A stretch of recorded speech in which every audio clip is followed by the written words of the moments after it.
ప్రకృతి వ్యవసాయానికి స్వాగతం. నేను మీ బోరాడు శ్రీనివాసులు. ఈరోజు మనం శ్రీకాకుళం జిల్లా జీసీ మండలం ముసినవలస యూనిట్లో ఉన్నటువంటి ముసినవలస గ్రామంలో ఉన్నాము.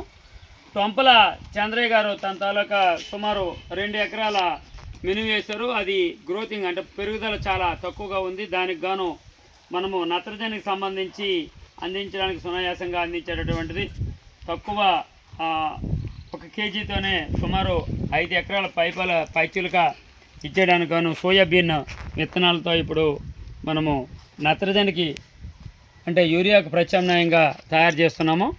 దీంట్లో ఏంటంటే కేజీ సోయాబీన్ విత్తనాలు తీసుకున్నాము. వీటిని 2 లీటర్ల నీటిలో వేసి ఈ 2 లీటర్ల నీటిలో 24 గంటల కాలము మనము ఊరబెడతాము.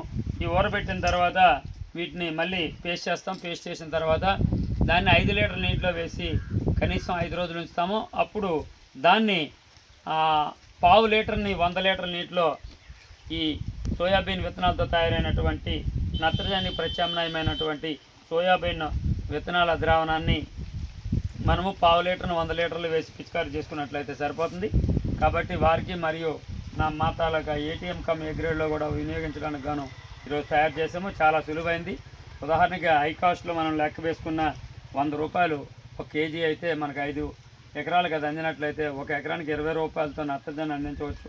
ఇది చాలా సులువైనటువంటి పని కాబట్టి రైతు సోదరులు గమనించి వీటిని ఫాలో అవుతారని కోరుతున్నాం. జై హింద్, జై గోమాత, జై భూమాత.